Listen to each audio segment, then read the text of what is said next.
Hello everyone, আসসালামু আলাইকুম। এই যে একটা রেসিপি নিয়ে চলে আসলাম। এখানে আছে টক দই, স্বাদমতো লবণ, হলুদের গুঁড়া, মরিচের গুঁড়া, ধনিয়ার গুঁড়া, জিরার গুঁড়া আর ছিল গরম মসলার গুঁড়া, আদা রসুন বাটা। এগুলো দিয়ে সুন্দরভাবে এটাকে মাখিয়ে নিব এখন। কারণ এইগুলো আমি এই পর্যায়ে দিয়ে দিয়েছি, নেক্সট উইক আর কিছুই দিব না। তো দেখেন আমি এগুলো এখন সুন্দর করে মাখিয়ে নিয়েছি। এগুলো আমি এখন সবগুলো ভেজে নিব। এতটা পরিমাণ মানে প্রায় 70% আমি ভেজে নিব এই পর্যায়ে, যাতে করে পরবর্তীতে বেশি কুক করতে না হয় আরকি। তো চুলায় একটা প্যান বসিয়ে দিয়েছি, ওইটার মধ্যে তেল দিয়েছিলাম। তেল দেওয়ার পর আমি ঘি দিয়ে দিলাম প্রায় ৩ টেবিল চামচের মতো। আজকে রান্নাটা কিন্তু ঘি দিয়ে হবে। আসলে এটা হচ্ছে বাটার চিকেন। এই রেসিপিটা আমি একটা আপুকে দেখিয়েছিলাম অনলাইনে। আ মানে হ্যাঁ, অনলাইনে একটা আপুকে দেখেছিলাম যে এই রেসিপিটা দেখে আমার খুব ভালো লেগেছে। ভাবলাম যে আজকে ট্রাই করি। তো ট্রাই করার পর আসলে পুরো ফিদা হয়ে গেছি যে এতটা পরিমাণ মজার ছিল, কি বলবো আলহামদুলিল্লাহ। তো আমার বাসায় বাটার ছিল না, ওইজন্য আমি ঘি দিয়েই এই রান্নাটা কমপ্লিট করলাম।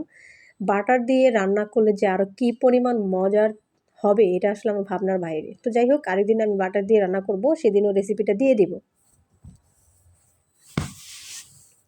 তারপর আরেক পাশ থেকে আমি ডাল বসিয়ে দিয়েছিলাম, ডালটা হয়ে গেছে। আজকে আ ২য় মানে আজকে যদিও ৪ টা রোজা চলে গেছে, এটা আমার ২য় রমজানের সেহরির খাবার। তো আজকে দিলাম কারণ এই ২ দিন যাবৎ আমার শরীর অনেক ভীষণ খারাপ, যার কারণে আমি ভিডিও বানাতে পারছি না, দিতেও পারছি না। তো ভাবলাম যে এই ভিডিওটা তো গত পরশুদিন দেওয়া হয়নি, তো এটাই দিয়ে দিলাম আজকে। যদিও এই ভিডিওটা যখন আমি করেছি, এখন আমি এডিট করতেছি। এডিট করার পর আমার মানে এতটা লোভ লাগছিল যে মন চাইছিল যে আমি এই রান্নাটা মানে খাবারটা আবার খাই। তো যাই হোক, আরেকটা চুলা বসিয়ে মানে চুলার মধ্যে প্যান বসিয়ে দিলাম। ওটার মধ্যে পেঁয়াজ কুচি দিয়ে দিলাম প্রায় 1/2 কাপের মতো। তারপর প্রায় ৬-৭ টার মতো এলাচ দিয়ে দিলাম। এটার এলাচটার পরিমাণ একটু বেশি দিয়েছি। তারপর দারচিনি দিয়ে দিলাম, এখন তেজপাতা দিয়ে দিব। এগুলো দিয়ে একটু নাড়াচাড়া করে পেঁয়াজটাকে একটু সফট করে নিব। আরেকটা মসলা আমি ব্লেন্ড করে নিয়েছি, সেটা হচ্ছে এটা। এখানে আমি প্রায় ১ মুঠোর মতো কাজু বাদাম আর একটা টমেটো দিয়ে এটাকে আমি ব্লেন্ড করে নিয়েছি। কাজু বাদামটা অবশ্যই সবাই চিনেন। তো সেটা দিয়ে মানে এটা হচ্ছে দিয়ে আমি এখন এই যে মশলাটার সাথে দিয়ে নাড়াচাড়া করে নিব। মশলাটা কষিয়ে নিব এমনভাবে যাতে মশলার যে গন্ধটা থাকে সেটা যাতে চলে যায়। যেহেতু আমি ওই পর্যায়ে আমি মশলাটা সব দিয়ে দিয়েছি, এই পর্যায়ে আর তেমন কিছু দিব না। এখানে যে চিকেন মানে মশলাটা দিয়ে আমি মেখেছিলাম, যে মশলাটা ছিল চিকেনের, সেই মশলাটা দিয়ে দিলাম। এখন এগুলো সব কিছু একত্র করে ভালোভাবে কষিয়ে নেব।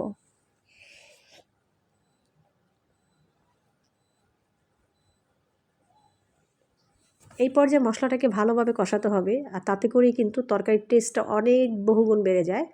তো যাই হোক, ভালোভাবে নাড়াচাড়া করে দিচ্ছি। নাড়াচাড়া করার পরে আমি ঢাকনা দিয়ে কিন্তু বেশ অনেকক্ষণ আমি এটাকে কষিয়ে নিয়েছি। আর যে কোনো তরকারি আমি অনেক বেশ মানে ভালো করে কষাই আরকি সবসময়।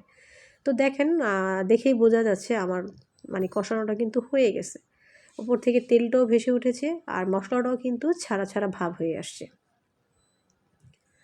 তারপরে এই পর্যায়ে একটু ভালোভাবে নাড়াচাড়া করে দিলাম, যে মানে তলা থেকে লেগে যাচ্ছে, কারণ যেহেতু এটা মানে কাজু বাদাম দিয়েছি।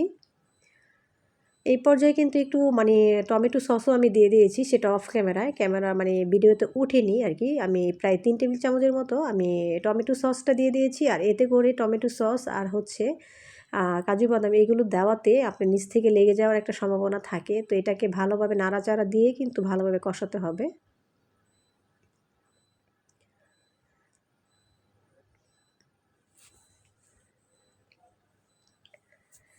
তো এখন আমি পানি দিয়ে দিব, ঝোলের পানিটা একবারে। তো ১ কাপের মতো আমি ফার্স্ট টাইম পানি দিয়ে দিলাম।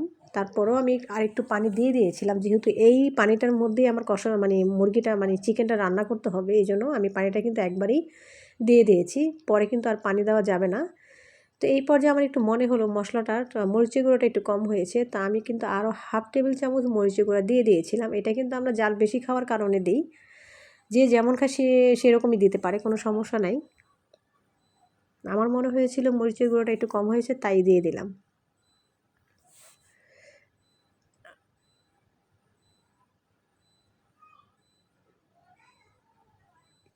তারপর চিকেনটা দিয়ে দিলাম।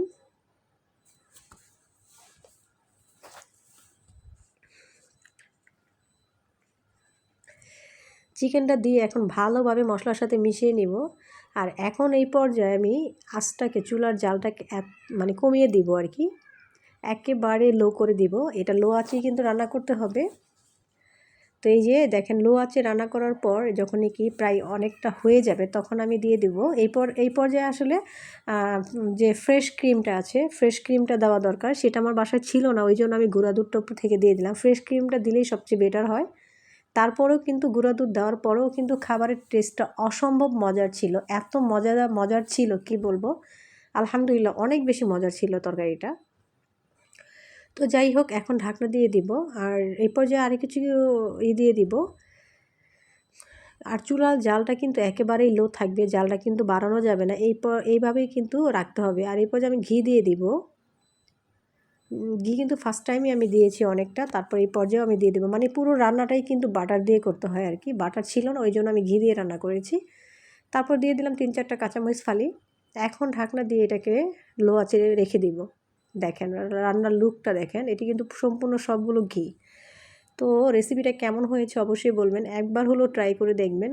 খাবারটা যে কী পরিমাণ মজার ছিল, না খেলে কিন্তু বুঝতেই পারবেন না, অনেক টেস্টি ছিল। আসলে রান্নার ব্যবধানটা হচ্ছে, রান্নার সিস্টেম কিন্তু একই, কিন্তু একটু কৌশলভাবে রান্না করতে পারলে সব রান্নাই কিন্তু অসম্ভব মজার হয়ে ওঠে আর কি।